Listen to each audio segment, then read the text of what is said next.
I've seen racism and sexism and income inequality and division. I've not only seen it, at times I've been on the receiving end of it. What? Racism and sexism and income inequality. I've been on the receiving end of it. You're literally a black female with a net worth of $3 billion. And you think you've suffered income equality discrimination based on sexism and racism? I've been on the receiving end of it. Oh, poor thing, she's so oppressed. She owns a 23,000 square foot, $100 million neo-Georgian mansion in California with 70 acres, 14 bathrooms and 2 home theatres, private pool, wine cellar and tennis courts. But she's so oppressed. Racism. Another 8,700 square foot home in Colorado. So oppressed. Sexism. Another 163 acre estate in Hawaii. So oppressed. Income inequality. Another 7,300 square foot residence in Washington. 2 more estates in Montecito, making her property portfolio alone worth more than $500 million. So oppressed. I've been on the receiving end of it. She was already earning $30 million a year in her 30s. And by the time her TV show ended in 2011, she was making $315 million a year. That's $10 a second, or $864,000 every single day. So oppressed. Racism. She wears jeans that cost nearly $3,000 a pair. She vacations on one of the largest luxury private sailing yachts in the world. Charges around $2.5 million just to give a speech. And still somehow pretends to be resentful about how hard done by she's been. I've been on the receiving end of it. If Oprah's success was impacted by income inequality discrimination based on sexism and racism, I'd like to see what her net worth would be if it hadn't. She'd be richer than Elon Musk. She's been in the top 0.1% nearly her entire adult life as a female black woman, and she's still got the nerve to tell you sexism and racism held her back. Racism and sexism. Of course Oprah had to mention the racism and misogyny she's faced. From a country that made her world famous and a mega billionaire and shown her enormous love and adoration, legions of devoted middle-class women made Oprah one of the richest people in the country, maybe richest black female in history. And yet it wasn't enough. They were all racist anyway. Kamala Harris!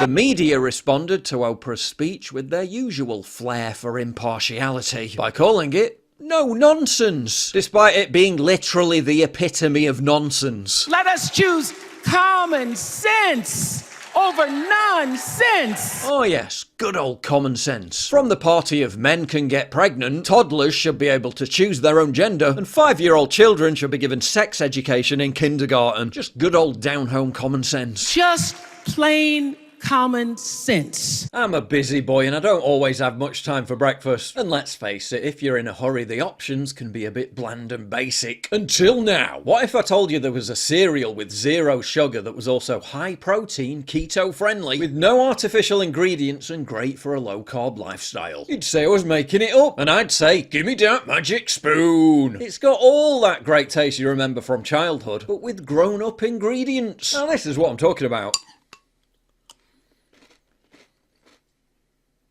Tastes like the future of breakfast. Cocoa flavour's got to be my favourite, but don't let that stop you from trying all the others. 13 to 14 grams of protein, 0 grams of sugar, and 4 to 5 net grams of carbs in each serving, so you can feel good about what you're eating. And check out Magic Spoon's new cereal bar collection. Great for when you're on the go and need a quick protein boost. Cheers. That is indeed tasty. Use my code PJW or click the link in the description to try Magic Spoon cereal or treats today and get $5 off. You can also find Magic Spoon in your nearest grocery store, while Magic Spoon also ships to Canada and the UK. In fact, Magic Spoon is so confident in their product, it's backed by a 100% happiness guarantee online. So if you don't like it for any reason, they'll refund your money, no questions asked. So click the link in the description box down below, or go to magicspoon.com/PJW for $5 off. Oprah also took time out to defend a crucial component of the Democrats' key core voting base: childless cat ladies. But it didn't quite go as planned. We just try to do the best we can to save them. And if the place happens to belong to a childless cat lady,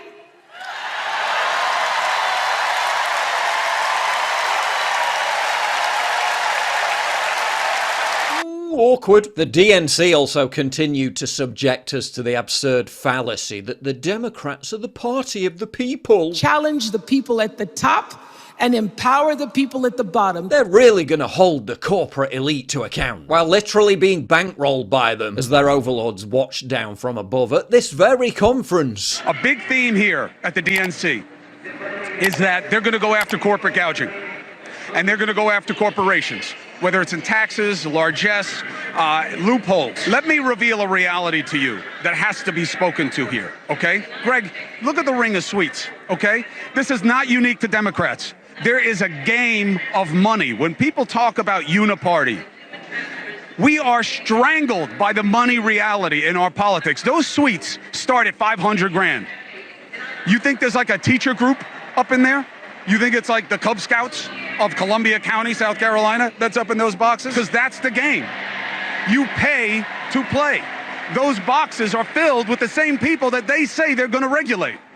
They are literally looking down on the faithful and being told, yeah, we're going to break down on them. We're going to make them pay their share. Meanwhile, Biden's Secretary of Commerce, Gina Raimondo, also completely humiliated herself after the Bureau of Labor Statistics announced that 818,000 jobs supposedly created by the Biden-Harris White House turned out to not actually exist. It comes in at 818,000. Raimondo claimed it was all fake news invented by Donald Trump. When you hear that, do you potentially think that this new numbers could be a liability for this campaign? No, when I hear that, first of all, I don't believe it because I've never heard Donald Trump say anything truthful. It is, though, from the Bureau of Labor. I'm not familiar with that. Right, so you're the head of a body that serves as the principal advisor to the President of the United States on all matters related to commerce, and you've never heard of the Bureau of Labor Statistics, a government department that's been in existence for 140 years. I'm not familiar with that. All this utter drivel, and cackling Kamala hasn't even given a speech yet. Like, everybody needs to be woke.